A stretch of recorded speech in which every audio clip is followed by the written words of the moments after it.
Hello students.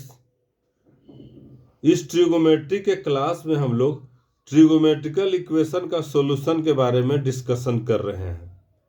यहाँ हमने एक ट्रिगोमेट्रिकल इक्वेशन लिया है cos x बराबर 1/2। इसका जनरल सॉल्यूशन की बात हम लोग यहाँ पर करेंगे।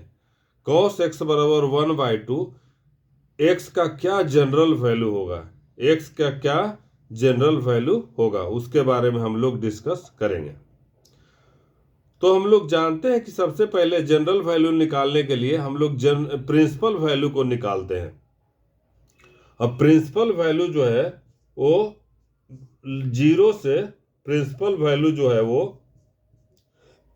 जीरो और 2 पाई के 2 पाई के बीच में, जो जीरो से लेकर के 2 पाई को एक्सक्लूड करके वो जो सॉल्यूशन रहता है उसको हम लोग प्रिंसिपल सॉल्यूशन कहते हैं। इसको हमने पीएस लिखा, प्रिंसिपल सॉल्यूशन, इसको हमने पीएस लिखा है यहाँ पर, प्रिंसिपल सॉल्यूशन। तो सबसे पहले इसका ट्रिक क्या है, जैसे cos x बराबर 1/2, यहाँ पर ट्रिगोमेट्रिकल फंक्शन cos x है जो कि 1/2, ये पॉजिटिव है, ऑलरेडी ये पॉजिटिव है। तो अगर निगेटिव रहता तो हम पहले पॉजिटिव बना लेते, उसका मॉडुलस ले लेते। तो यहाँ पर देखिए कि cos x बराबर 1/2, इसका मतलब कि जो है, इसका मतलब कि cos 1/2 किसके बराबर होता है, cos π/3 के बराबर होता है। cos x बराबर हो जाएगा ये cos ऑफ π/3, तभी तो 1/2 होगा, cos ऑफ π/3।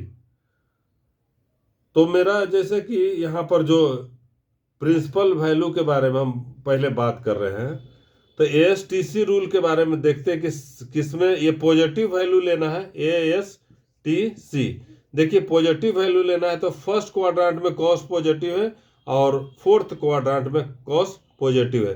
तो फर्स्ट क्वाड्रेंट में अल्फा रहता है, दूसरा क्वाड्रेंट में लेते हैं एंगल तो पाई माइनस अल्फा हो जाता है। ये अल्फा बराबर यहाँ पर π/3 है, यहाँ पर अल्फा बराबर π/3 है। थर्ड क्वाड्रेंट में लेते हैं तो 2 pi minus alpha, pi plus alpha होता है थर्ड क्वाड्रेंट में। अब फोर्थ क्वाड्रेंट में रहता है 2 पाई माइनस अल्फा होता है। तो मेरा किस में पॉजिटिव है, cos x बराबर 1/2 है, मतलब cos x बराबर पॉजिटिव है।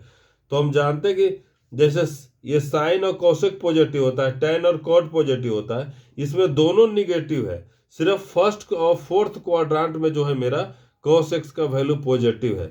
तो फर्स्ट क्वाड्रेंट में तो 1/2 हो गया, वही अल्फा हो गया फर्स्ट क्वाड्रेंट में। इसका मतलब प्रिंसिपल सॉल्यूशन इसका हो जाएगा, प्रिंसिपल सॉल्यूशन एक हो गया अल्फा, मतलब π/3 हो गया। दूसरा हो गया फोर्थ क्वाड्रेंट में 2 pi minus alpha, 2 pi minus alpha, 2 pi minus alpha, alpha के जगह पर हम π/3 देंगे, अल्फा के जगह पर π/3 देंगे। तो मेरा दो प्रिंसिपल सॉल्यूशन निकला, एक π/3 निकला और ये निकलेगा 6, ये 5π/3 निकलेगा। ये दो सॉल्यूशन मेरा निकला, एक π/3 निकला, दूसरा 5π/3 निकला cos x बराबर 1/2 का। तो ये एक प्रिंसिपल सॉल्यूशन हुआ π/3 और दूसरा प्रिंसिपल सॉल्यूशन हो गया 5π/3। तो हम जानते हैं, जैसे एक फॉर्मूला है ये cos x बराबर, अगर cos y, ये थ्योरम हमने बताया था कि x और y जो है रियल रहेगा तो इसका किस तरह से होता है। इसका मतलब होता है x बराबर होता है यहाँ पर 2n pi plus minus y, ये हमने लिया था n जो कि सेट ऑफ इंटीजर्स है, x बराबर 2n pi plus minus y, n जो कि सेट ऑफ इंटीजर्स है। तो ये जो प्लस माइनस y जो है यहाँ पर, y मेरा, ये कहने का मतलब प्रिंसिपल वैल्यू मेरा 2 है, तो इसका जनरल सॉल्यूशन भी 2 हो जाएगा। या इसको एक बार लिखिए या उससे लिखिए, दोनों में फर्क, दोनों आंसर जैसे जो है वो दिखने में डिफरेंट है लेकिन आंसर दोनों का सेम है। तो cos x बराबर पहले एक ले लेंगे π/3, cos π/3, कारण कि π/3 बराबर 1/2 है।